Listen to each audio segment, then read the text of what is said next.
That's now been recorded. All right. What have we been talking about last couple days? Stoichiometry. What is stoichiometry? The measuring of stuff. What's the science word for stuff? Elements. Formula units. Molecules. Compounds. So we've been looking at, when we've got a chemical reaction, how much we start with, and then by translation, how much product that will give us. And we've been talking about our new mole train. If I gave you grams of some stuff, you could change it into moles of that stuff using molar mass. And if you had moles of some stuff, you could change it to moles of other stuff using mole ratio. Again, just A and B are generic compounds. We use our mole ratio. Where's mole ratio come from again? Balanced chemical equation. Those coefficients in our balanced equation give us our mole ratio. Cool. And we can go from moles to grams using molar mass of our new substance B. How are we doing on the mole train? How are we doing on stoichiometry? Well, I have good news. The good news is we are doing nothing new. If you've got this, you've got the limiting reactant. Now, we said limiting reactant does what? It limits the reaction, yes? If it limits the reaction, what will that mean for the amount of product that you get? You have less. And so really, we're going to be doing the same stuff we've been doing. We're just going to take it one little step further. And that's the good news. The good news is mathematically, we're doing nothing new. We're just going to apply it in a slightly different way. My thought was I was actually, I had slides and I had like notes and stuff. I don't think we need it. I think if we saw some good example problems, you guys will catch it and we'll be off and running. Sound okay? Yes. And that also means that there's less homework for you guys. Everybody wins. Everybody wins. Let's take a look at number one. Number one, when nitrogen gas and hydrogen gas react, gaseous ammonia, NH3, is produced. If we are going to look at a stoichiometric relationship, we need a recipe. Our recipe is the balanced chemical equation. What would nitrogen gas look like? N2. Good. Remember that nitrogen is diatomic. What state was this in? Gaseous. Reacting with hydrogen, which would be H2. Good. Diatomic. To form ammonia, NH3 gas. This is actually one of the ways in which they make fertilizer. So they take gaseous nitrogen and gaseous hydrogen, they make fertilizer. So if you've ever seen like the big, like the farm tanks, they look like propane tanks. They actually have this gas in it, and then that's what they spread in liquid form all over their fields. It returns the nitrogen to the soil. The more you know. Anyway, cool. What's left? Balance. Why do we balance? So everything would be. Stephanie? Law of conservation of mass. We cannot have atoms either created nor destroyed. Cool. So what do we need? 2 nitrogens, 1 nitrogen multiplied by 2. That makes how many hydrogens? 6. Can we multiply by 3? How good? Cool. B says, what type of reaction is this? Synthesis. How do you know? You're combining 2 things and you're getting 1 product in the end. Good. Synthesis. C says, what is the limiting reactant? Can we skip C? Yeah.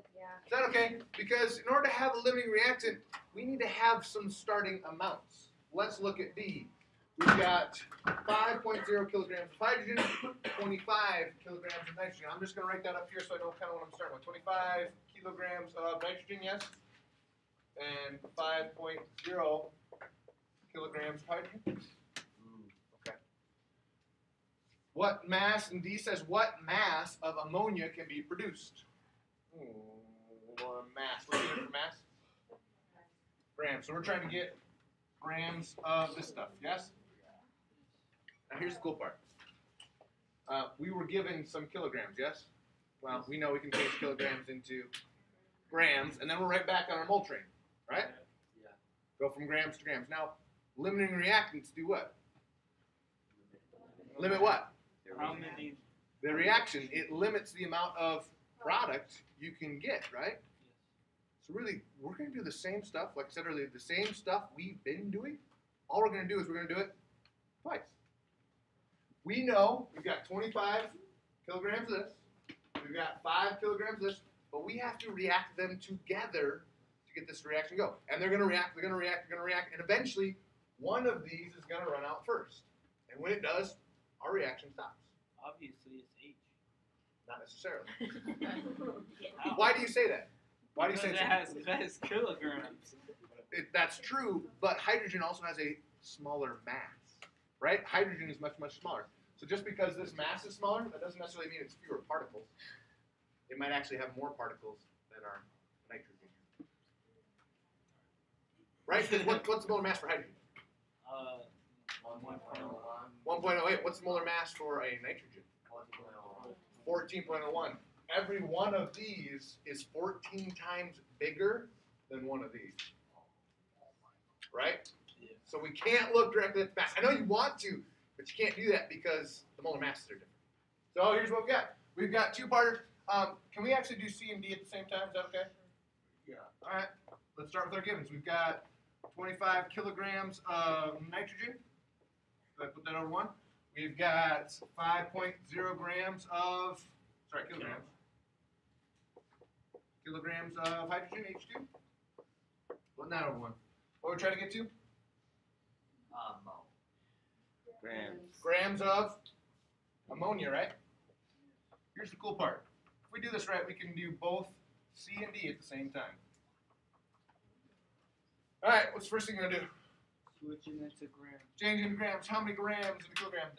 1,000. Where are you putting a kilo? Bottom. 1 kilogram is equal to 1,000 grams. Hey, now we're in grams. Grams of nitrogen, yes? What's our next step? We're here. Molar mass of nitrogen. What's molar mass for the nitrogen? But there's 2 of them, so it would be 28.02. Yes, where are you putting your grams? Top or bottom? Bottom. 28.02 grams for every 1 mole of nitrogen and 2. Cool. Now, balanced equation. What's our ratio between nitrogen and ammonia? 1 and 2. Where are you putting your 1? Bottom. For every 1 mole of nitrogen, we've got 2 moles of ammonia, NH3 moles. Nitrogen cancel. We're in moles of. Oh, we're so close. Last step. Molar mass for ammonia, nitrogen 14.01 plus 3 times 1.008. Plug that in for me real quick. What do you get?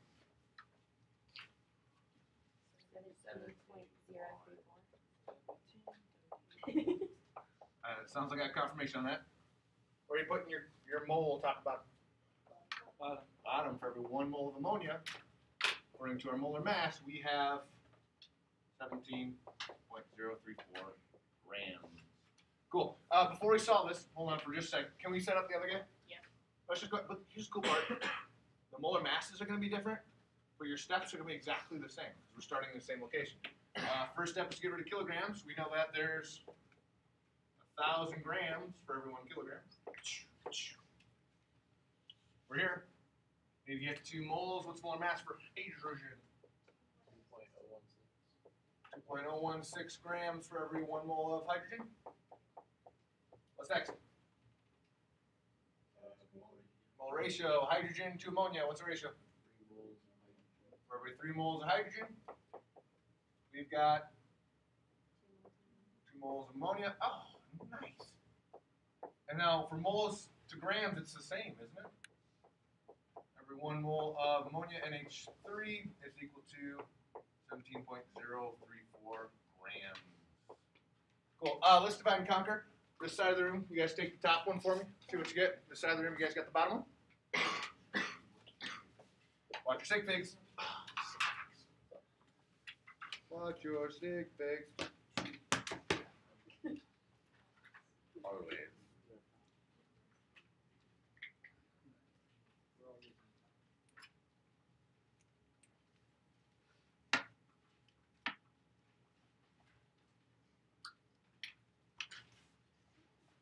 Board answer. Stephanie, you get it? Well, remember we started in kilograms, so it should be a big number.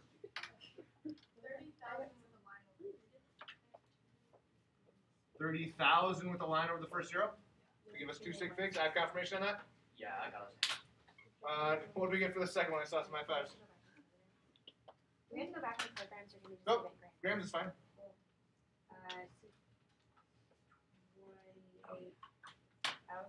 28,000. 28,000. Yep.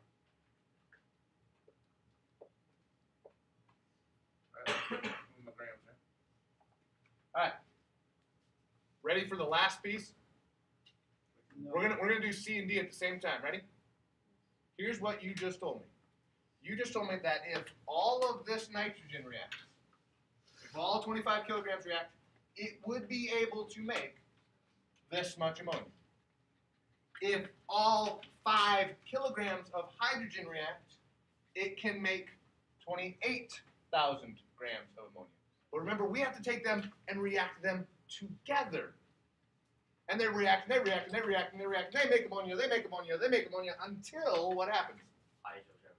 Hydrogen runs out. Infinity, you got lucky.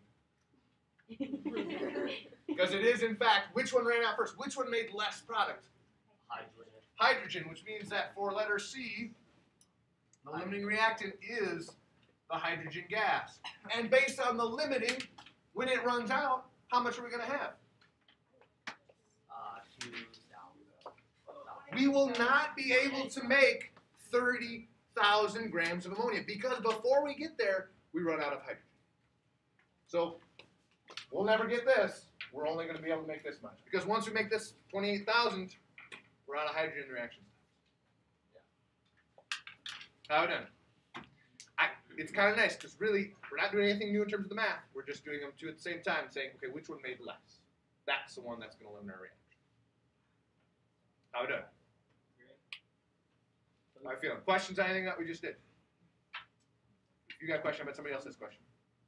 Hopefully you feel comfortable enough to ask some questions. Not that scary. We're okay? Can we try it in a little different format? Is that okay? Let's take a look on the back page. Number 4. Number 4.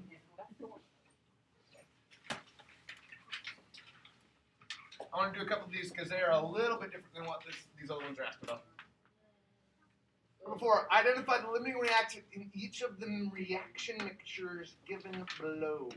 Considering this reaction here, hydrogen reacting with oxygen to make water. This is an incredibly explosive reaction. Some theorize this is how water first started to be created on the Earth. These gaseous elements were floating around the atmosphere, and then a spark from a lightning bolt came together and ignited it into water vapor. It takes a lot of gas and you get just a little bit of water. But theories. So A says that you've got 50 molecules of this and 25 molecules of this. And I want to know which is the limiting reactant. Wait a minute, molecules? That's not fun. What could we do? Change molecules into, we could change it into grams, but we'd have to go through Avogadro's number, right? Well, wait. How many molecules are in 1 mole? 6.02 times 10 to the 23rd. Fun haters. Nobody clapped? Nothing. Harsh. Okay. Isn't it going to be the same for both of these? Isn't it the same number? 6.02 times 10 to the 23rd of these, 6.02 times 10 to the 23rd, right? Yes. The math is going to cancel itself out, right? If you remember, before we started talking about mole ratios here, what were these numbers? Molecules, right? We said 2 molecules of hydrogen react with 1 molecule of oxygen to form 2 molecules of water, right? It's the same ratio, which is super nice. So we can do molecules. We're talking about molecules. We've got 50 molecules hydrogen over 1. We've got 25 molecules oxygen over 1. Pick a product to solve for it. Doesn't really matter. Say again? Is hydrogen a product here? What's our product? Water. Can we change these both into molecules of water?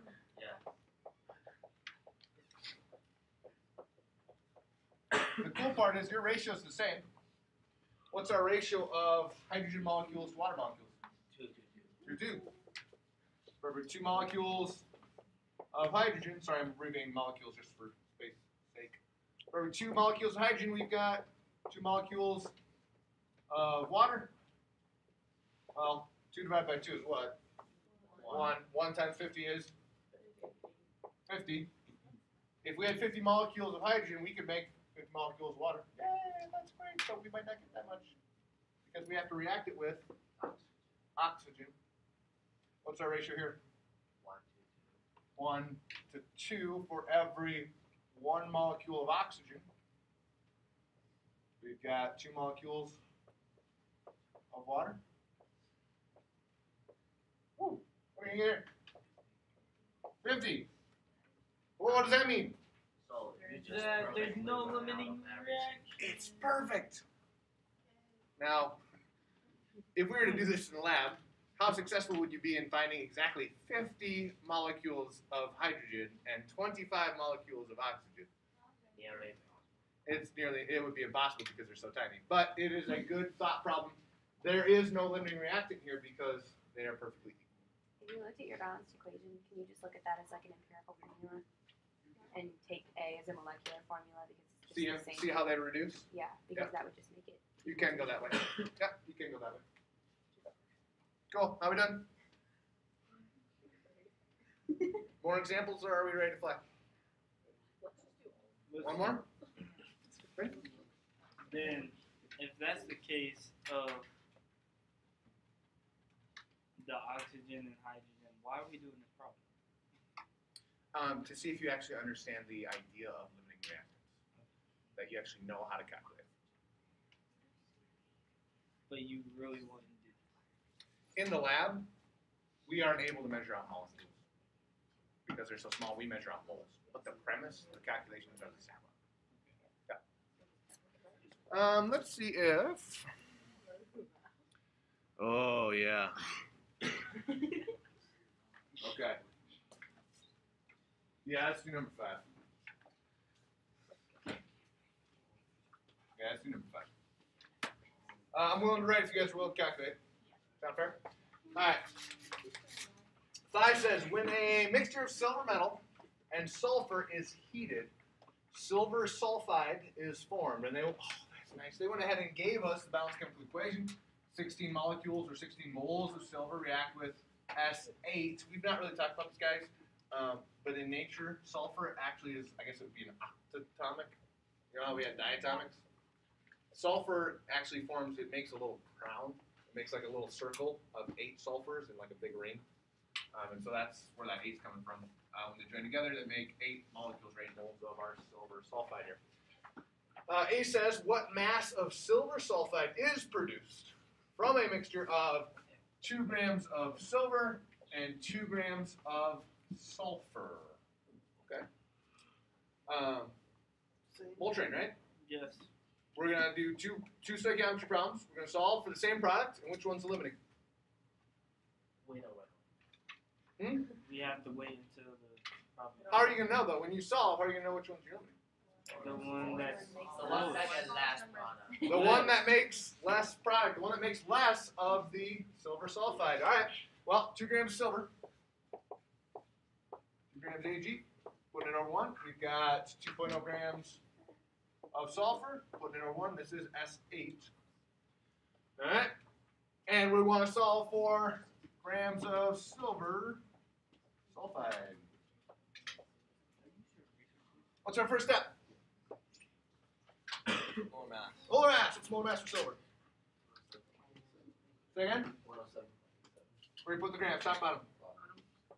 107.87 grams for every 1 mole of our silver. Grams cancel. I love that part. Very fun.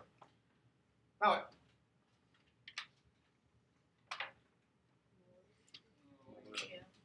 Mole ratio. What's our ratio between our silver and silver sulfide? It is 16.8. Where do you put the 16? Bottom. For every 16 moles of silver, you'll make 8 moles of our silver sulfide. Bring those units along.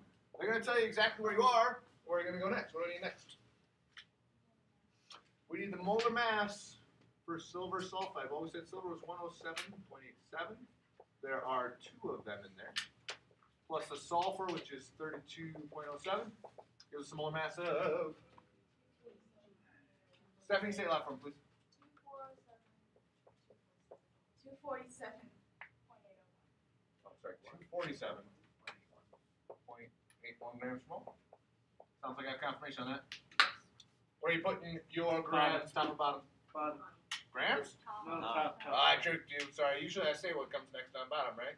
That's why this unit is so nice. You know the mole has to go on bottom here. And our grams on the top. Moles cancel, we're into grams. Cool. Let's wait. Don't calculate this quite yet. Let's set up the other one, then we can kind of divide and conquer like we did last time. Alright. What's our first step here? Molar mass of S8. Well, sulfur, I believe, is 32.07. We're going to have to take that times 8.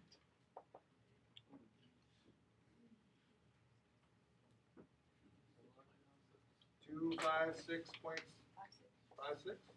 grams full. Where do you put your grams? Bottom. For every 256.56 grams, we have 1 mole of our sulfur S8. What next? Mole ratio. What is our ratio?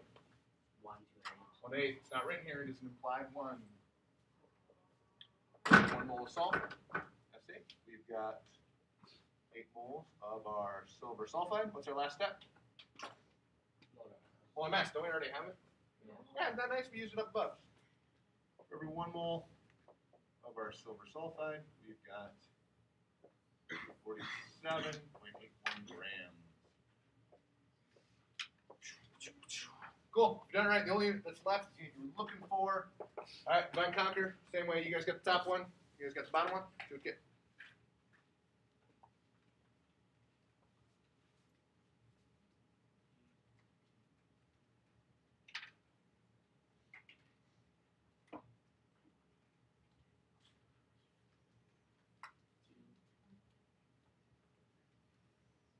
Bottom one's 15 grams. 15 grams silver sulfide, 268. Like it. So we got. Somebody confirm that. 15. Okay, cool. So we got the top. 2.3. 2.3.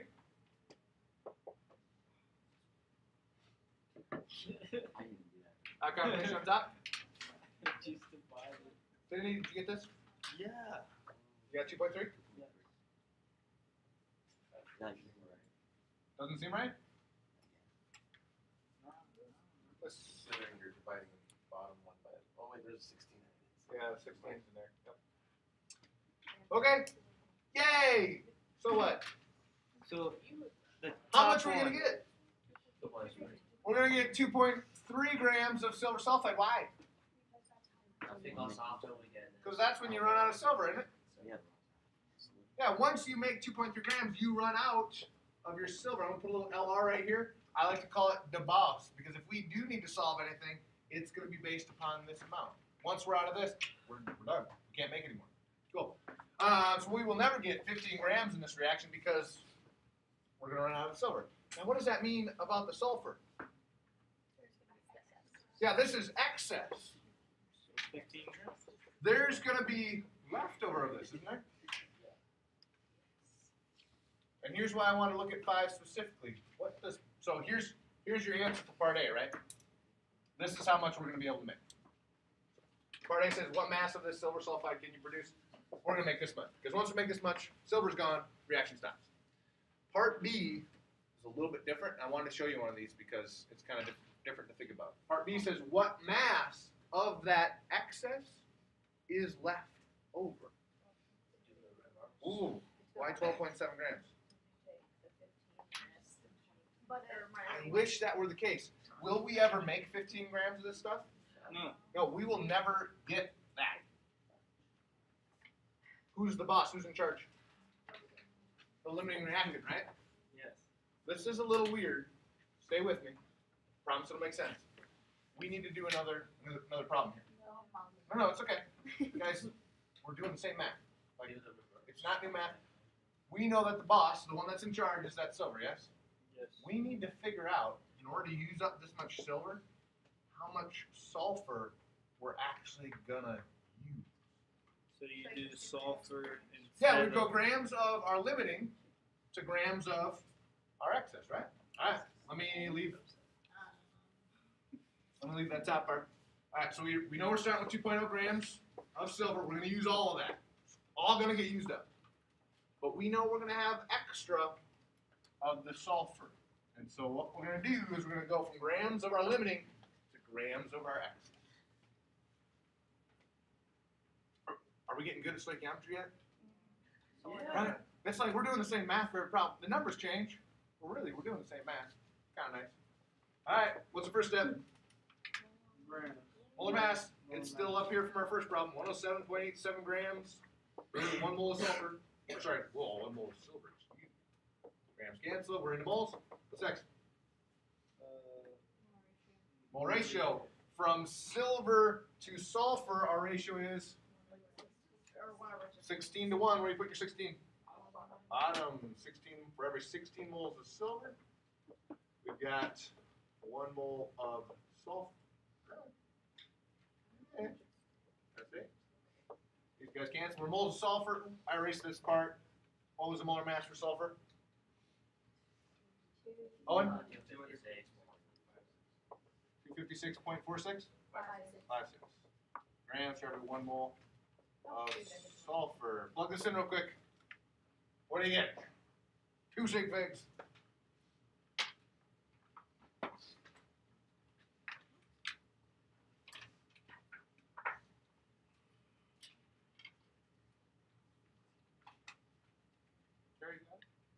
What'd you get? 1.6? Confirmation on that? Yeah. Cool. Alright, now what is this 1.6? It's the grams of sulfur that we did what with? That we Use. used. Let me walk us back through this. Alright, so he said the silver was the limiting. It's going to run out first. What we now did is we took that limiting, we said, okay, in order to use up all of my marshmallows, I'm going to need to use this much chocolate. Relating it back to our small one. In order to use up all of our limiting silver, we need to use this much of our sulfur. But how much sulfur did we start with? 2.0 grams. 2.0 grams. We started with 2.0 grams. We used, according to our limiting, we used 1.6 grams. How do you find your leftovers? Subtract.